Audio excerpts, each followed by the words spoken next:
Hello, beautiful people. It's that time again that we do chit chatting. Yes, it's the holiday edition, and today we are going to have an insightful discussion with a man who is on a mission, or should I better put it, okay, has been on a mission, because for the past decade and counting, maybe my memory is more than 2 decades now, he commenced a journey. He decided that what is it that people are doing elsewhere that we are not doing here, and it seems we don't get it right at the top when it comes to football development. So he decided to start a journey to really get the right things done at the basic level. So at the developmental level, when you come to coaching, teaching children who really don't know anything, zero about football, this guy is there. As we speak now, he has every license you need as a coach to either stand as a national Black Stars coach or Meteor's coach, anybody's coach, Black Queens, everything. He has been licensed already, has it already, and he's a Ghanaian doing something good behind the scenes.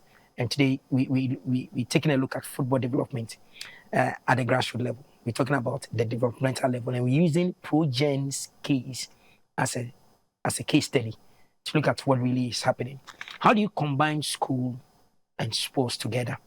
How do they do it, really? The kids out there, more than 200 plus, every day coming to their grounds to come and train, parents standing by to watch them. What really is this that they do right? Today we'll be doing that chit-chatting here. So I have no other person than the man himself, Nana Kweku Agyemang. He has refused to use his Christian name.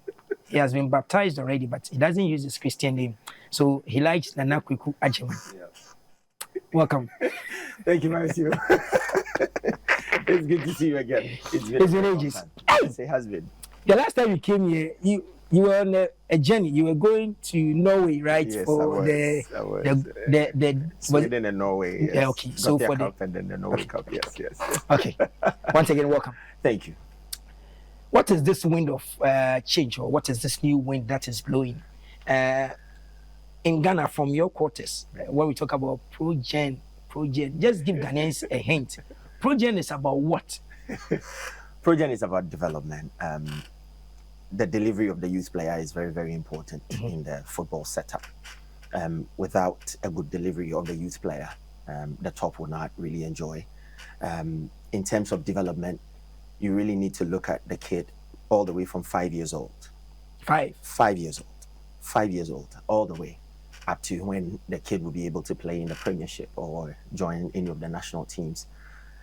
So Progen is all about development, how to develop that 5-year-old, move him through the ranks all the way till he becomes a pro player. So where do you get a 5-year-olds? How do you do it? It's like, okay, you go to the creche and you see them there, schools, primary schools, you see them there. But really, when you talk about the 5-year-old, is that the age that scientifically it has been proven that when you catch them at that age, start teaching them the basic rudiments of football, they catch. Is that it? For the 5 to 7 year olds, the attention span is very, very, very low. So what you do is build their motor skills. That's where they learn how to run, or how to jump, how to grab, how to just kick about and have fun. So for them, it's all about developing their motor skills, because you need these motor skills when they turn 8 years old and you start introducing that basic technique of football. Without those motor skills, the kid cannot execute that basic technical ability from the age of 8. So when the kid is 5 years old, 6 and 7, that is when you start developing motor skills. The running, the jumping, the grabbing, the throwing. That is where you even see the eye-to-hand coordination or eye-to-feet coordination. That is where you know who becomes a goalkeeper in the future and who becomes the outfield player in the future. Oh, and so how many years have you been in this thing that you say it with a lot of excitement? I came back to Ghana from Canada, I think in the year 2003. That's when I started coming back, and I started studying the trend of football here in Ghana. You realize that people kick about and then they take their natural ability, straight into sometimes our divisions or our premierships and stuff like that. So you realize that in the game of football, it's very difficult for us to put 5-6 passes together all we do is the route one type of football. Once we put two passes together, wingers, strikers, everybody starts running, and then we're putting the balls into the final zone, actually going from the defensive third straight into the final third, and mostly omitting our midfielders. But then when you go into the small post, you know, the gota to gota those days, now you get midfielders. So you realize that Ghana will build more midfielders and defenders than even strikers. Why? Because of a small post and everything, it works. But when we go into the 11-a-side field, it becomes very difficult, because now building through the thirds becomes something, it becomes too tedious. So the idea is to be able to fuse all this together, play from the defensive third through the middle third, and then to the final third. So myself and my team, we decided that let's dedicate teaching the young ones how to play football the right way, because Ghana, we still have not built a culture yet. Unlike Brazil, Germany, and England, everybody have a certain culture. But Ghana, we still haven't built that culture yet. And for us, we think that our culture is basically the tiki-taka type of football. We like to touch the ball. We like to do all the skills.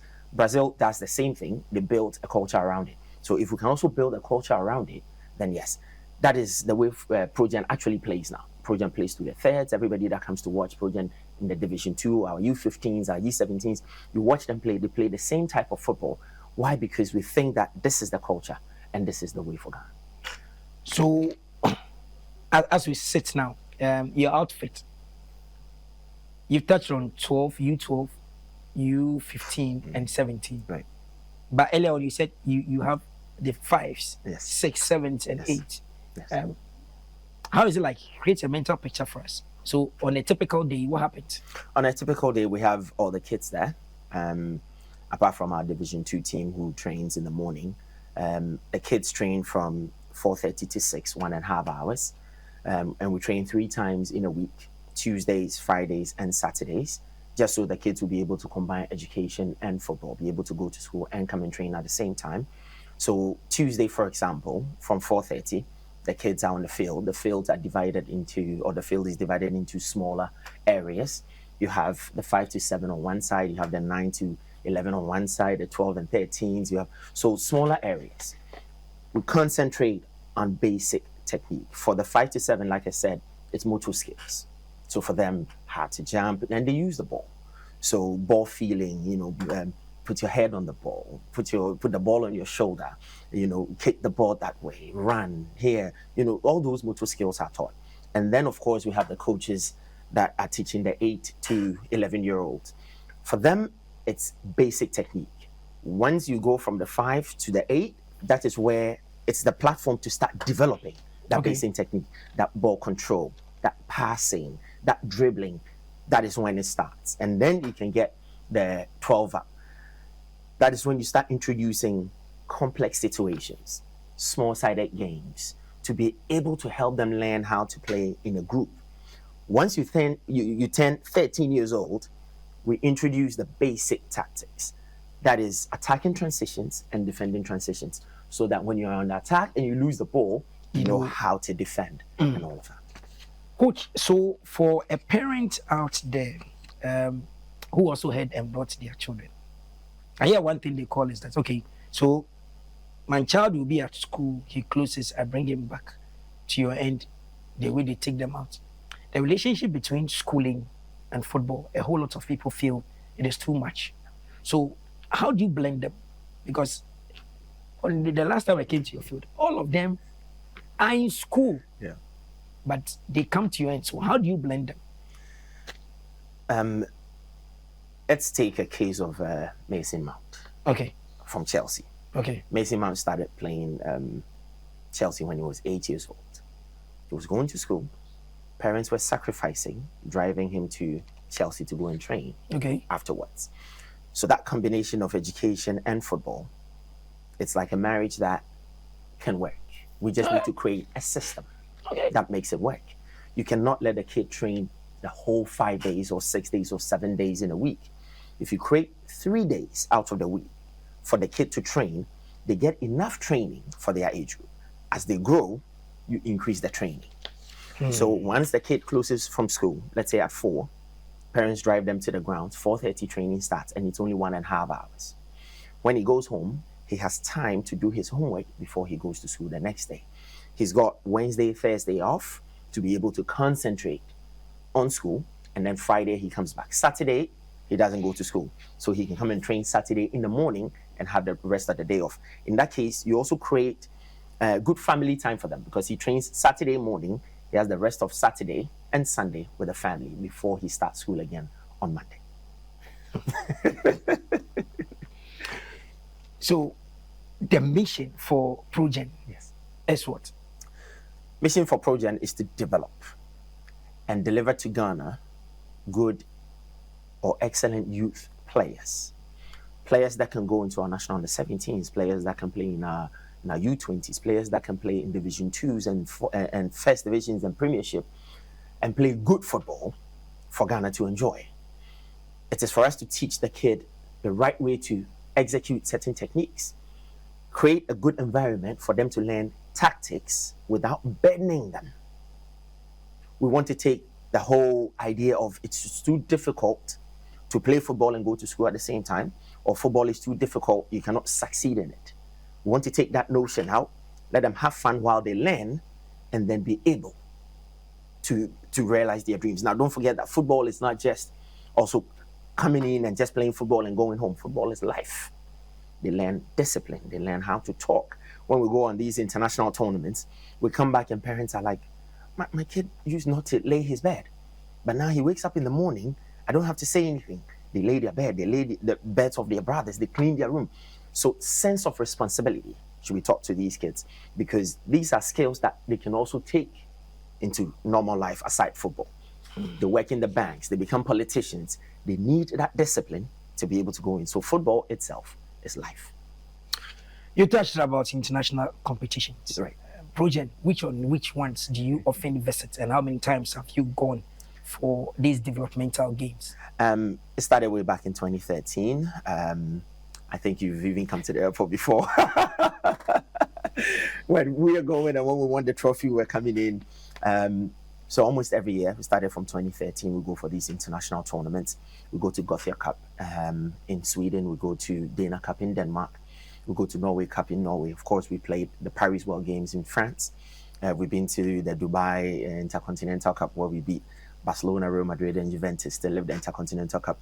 That was fantastic. So every year, every summer, we make it a point for these kids to go. They meet new friends, they play with these big clubs that they always hear of, and their youth sides and stuff like that. And it's always a joy when they beat them, because they have the bragging right. They come home with a trophy thinking, we beat the Chelsea youth side, or we beat Bayern Munich youth side. And it's always a joy for the kids, and it helps in terms of their confidence when they're trained. So the bigger question. So for the under 17s, under 20s, the senior team, the female teams, right? Have you seen any of your products there? Recently, Nicolas Ablido, who is a defensive midfielder, was called to the national under 20. So that was a good joy. This year as well, our striker Sharif, he's actually at Sevilla at the moment. He's at Sevilla? Yeah, he's played not the Sevilla, the team. San Roque is also in Sevilla. They are in Division 1 in Spain. And he played his first game last 2 weeks Sunday, scored his first goal. He's a striker. We've got some of our youth players out there in Germany. This year as well, before May ends, I've got 3 players who are also preparing to go down to Spain to have their trials. So we've done a good job, let me say that. My staff, we've sent a few boys out there to Europe who are actually making waves with the youth teams and stuff like that. So hopefully very soon they'll be able to come into the senior side and then make headway. So the girls factor. Yes. The girls factor. I know you used to train some girls. I saw them playing. Yeah. So where are they? Raisa is actually in Sweden, playing in one of the big teams in Sweden. And then we have Mami. Mami is actually in Germany at the moment, also playing in one of the big teams in Germany. So you don't only train boys. You don't really do boys. No, we do girls as well. These girls were used as a pilot case, and a test case, just to see how the females will respond to the way we teach them. And let me Risa, for example, at the point when we go for these international tournaments, was playing with the boys. That's how she was discovered. And at one point, she even became the deputy captain for the boys' senior team. And when she went and played with the boys, everybody thought, okay, if a girl is playing like this with the boys, then let's try. And they took him out. They took her up, and now she's making She's cruising in Germany. Waves, and And then now we have 13 and 14-year-old girls. We have 24 of them. You have 24 girls. 24 girls at the moment that we are developing. We put them together about 6 weeks, 8 weeks ago, and these girls are doing well, coming to training. We started them twice in a week, Tuesdays and Saturdays. And when the numbers grew, now we've gone 3 times, just like the boys. And they're doing fantastic. They're coming to training with a smile on their faces. Let me laud the manager of Progen, Mrs. Regina Agyemang. Not only are the girls being trained for football, but she's grooming them. We don't want to groom girls for them to become boys. Girls are girls. Let's groom them in a way that they come to training looking and playing like girls. You can take the English national team, you can take the Chelsea, the Bayern Munich, the Barcelonas. When you see their girls playing, they have their hair tied, very neat hairdos. They go to the field. You see girls coming to the field. We don't want the girls to feel like, I need to be a boy. So that one, I meant, how do they want to be like boys? But the jersey they wear is you don't have to wear the jersey and pull your pants down, walk a certain way. Okay. To yes, of course, you go through your physical training, technical, tactical, psychological training. You go through all of that, but we don't want the girls to walk like boys because you are a girl. So the managing director of Progen is actually grooming the girls. They come to training with small earrings on, things that will not hurt them. They come to training behaving like girls, talking like girls. So she has days set aside where she talks to them about grooming and, taking showers and shaving and doing all those things and walking and talking like girls and stuff like that. Because sometimes we go to certain training grounds and you see the girls and they become very masculine. All of it. You want girls. It's not romantic, right? You don't like that one. Not at all. Not at all. We want Progen girls to go out there and sell that idea of we're ladies, but we can compete at the same time. Okay. So at the end of the day, how many years have you given yourself and your team to really see that, okay, we've reached that peak we really want to do? I think in the next 5 years. I think I'll give Progen the next 5 years. In the next 5 years, we should see a lot more Progen players, basically in the national teams, junior national teams, and probably the senior national team now that we have a few of them out there in Europe who are actually making strides. Then we really want to see Progen project a certain type of football that is so attractive that fans can come to our training grounds and our matches to watch. At the moment, we have a few people that have put themselves together as our fan base. So when we are playing, they're always there. We get some of the media team coming to cover the way we play because of the way we play through the thirds, because of the beautiful football we play. We get some of the media houses coming out and taking excerpts of the way we play. So what's the relationship between Progen and the Ghana Football Association? They are in charge of developing football. Is there a relationship? I would not say there is an actual relationship. I think the only relationship is that we are a football club and they are the FA. So and you have a team in Division. We have a team in Division 2.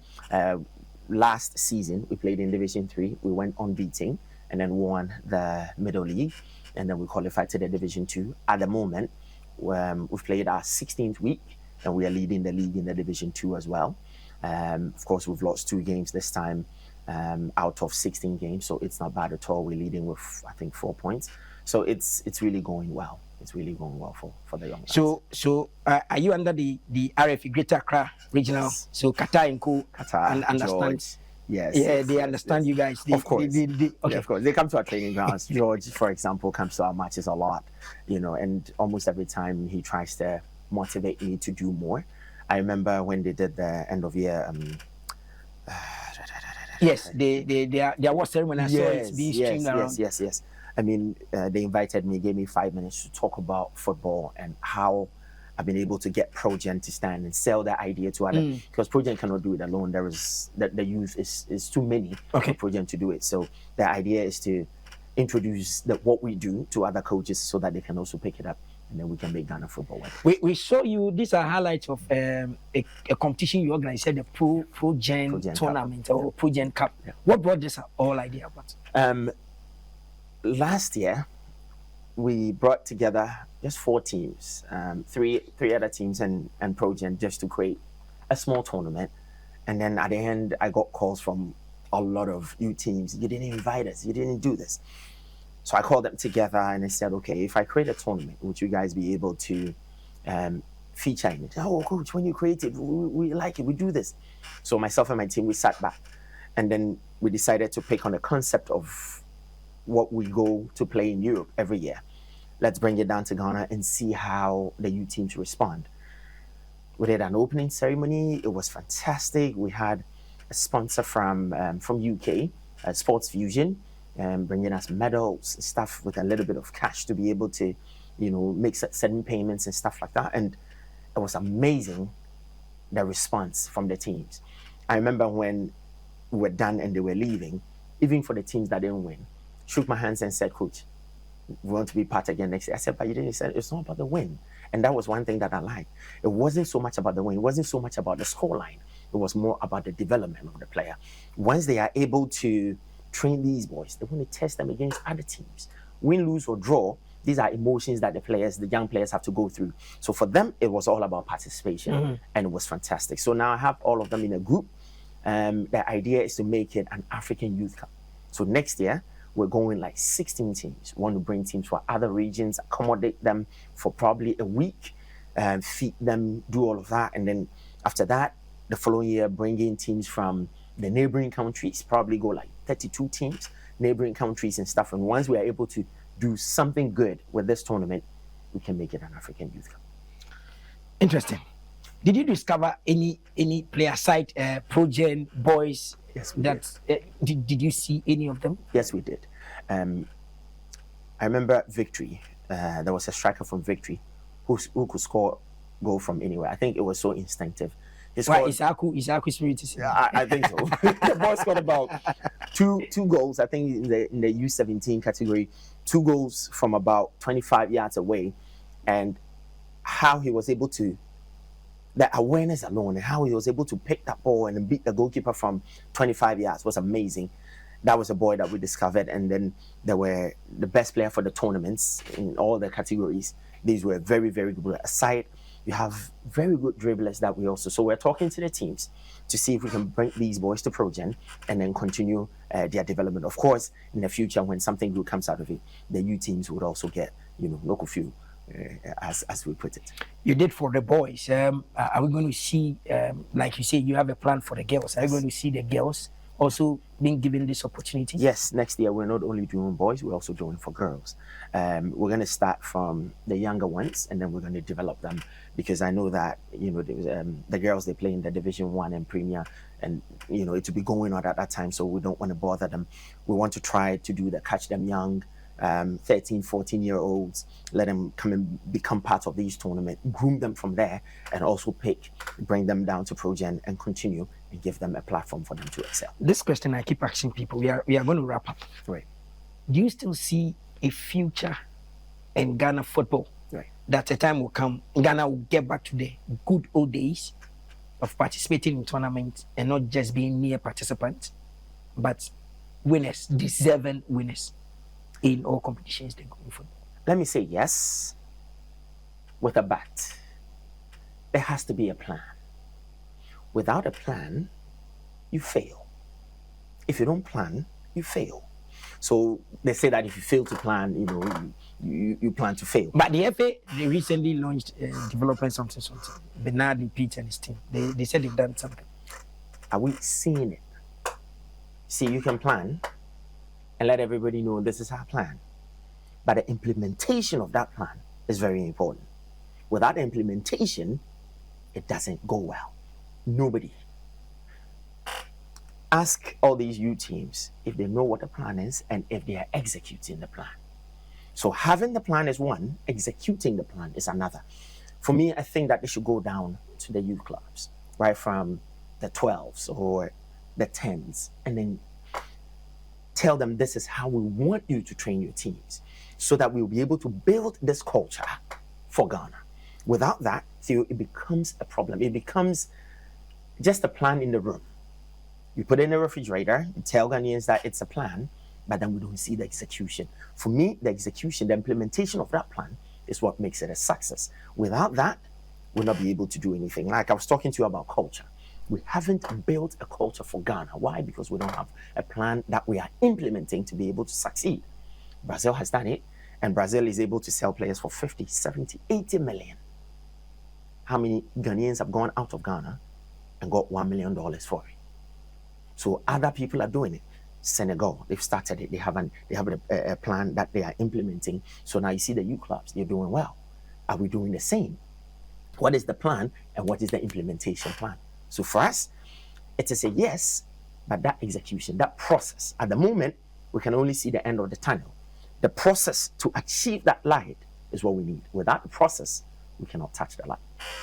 So Ghana problem is not about coaches. It's not about players. It's not about the pitches. It's not about referees. Execution of the plan. Execution of the plan, which has all of this. Let me talk a little bit about just before you wrap up. Let me talk a little bit about coaches and licenses and stuff like that. Now, just recently I heard that license A is about 12,000 Ghana cedis, and it's built like that. Now, these are coaches that find it very difficult, especially in our coast teams and youth level. They're not being paid. When you go to the first division and premier teams, they are being paid. Second division downwards, coaches are not being paid. So if you tell a coach to go and do a license B, license A, for 12,000, 8,000 Ghana cedis, 10,000 Ghana cedis, it's going to be very difficult. My point is that if you're doing anything to subsidize this amount, are we getting companies to be able to put monies down to say that we're doing this for coaches so that they'll be able to do these licenses for free and come back and develop our boys? Are we getting that? Are we getting companies to donate footballs and stuff so that we can go down to the grassroots and give every team 20, 50 balls? So, they donated, GFA was donating balls. I can say point blankly that Division 2, for example, before we started the league, every team got 5 balls. Five. Like 1, 2, 3, 4. For 5, every team. U teams got 1 ball. How? Yes. Like real? Like for real. GFA, the balls they had. We got 1 ball. We got 1 ball. And then 5 balls for Division 2. And these are the development stages. This is where we need more balls. 20. Every kid that comes to training has to have 1 ball at his So FA dashed the 1 ball. Even yesterday we were talking about it. The 1 ball. Yesterday we were talking about it. I had Is it that every month they'll bring you 1 or 1 for a season? No, the 1 was for what? Well, we got 1 ball. Let me just say that. But the Premier League had more balls. 50 balls for those who can pay. Division 1. Kotoko, they gave Kotoko 50 balls, has 50 balls. And has can buy balls. Exactly. But the division side, the youth sides did it. Okay. Yesterday, myself and a few youth club owners and managers and coaches, we're having a meeting. We're talking about all these things.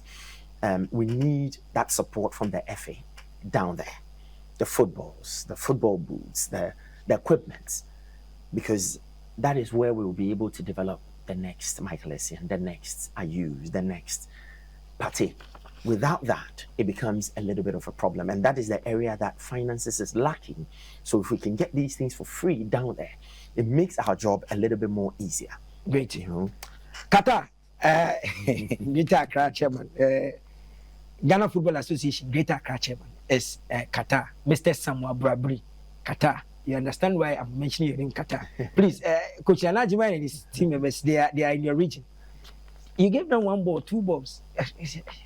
Qatar.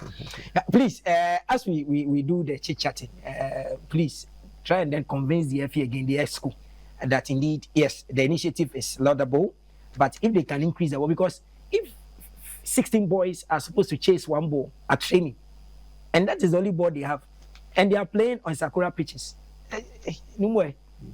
We'll be in trouble. Coach, thank you very much. I wish we'll have more time, but this is the holiday edition. We do it on the lighter. Don't worry, we'll get Coach here when he's free. We'll get him here to really delve into it, especially when the national teams are being called and being trained. We'll let him also come and give his thoughts. So, Coach, Thank you very much. We wish you all the best. So, Thank you very much. someone just whispered, we are leaving the street. Where do you really train? Where are you guys? Where can they find you? Social media, everywhere. But first, where do you train? We train at the Agyemang AstroTurf. Okay. Just on the way to Trasaco. It's just right by the road. You cannot miss it when you're going from East Legon to Trasaco. It's 11-a-side field. That's where we train at Agyemang. Our social medias, of course, we are on Instagram, we are on Facebook. We have a website, www.progenfc.com. And then for just set Progen FC on any of the social media. And then we'll get more information about you guys. More information. What you guys have been doing. More information. Okay. I mean, aside that, if you want to call the number 0243148618. I'm always there, available. My team will be on standby to answer calls. Viewers, that's the holiday edition. Coach Nana Kweku Agyemang. He doesn't want to tell me the name was used to baptize, but we'll keep it like that. Nana Kweku Agyemang. Because the Nana Agyemangs, we know that they are coaches. There are so many. Okay, we'll force without a rasta. Without a rasta. Thank you very much, Coach, for passing through. Wish you guys all the best when you go to Norway and then Sweden again and everywhere. This time we'll see how we'll do it. We have to take you. Thank you very much, directors. Everybody behind the scenes in the control room, we say thank you very much. It's the holiday edition. Keep watching GBC News. Remember, the page will tell same time tomorrow. We'll be here tomorrow for more of these insightful discussions about football. I am Theophilus Sampa. Have a lovely day.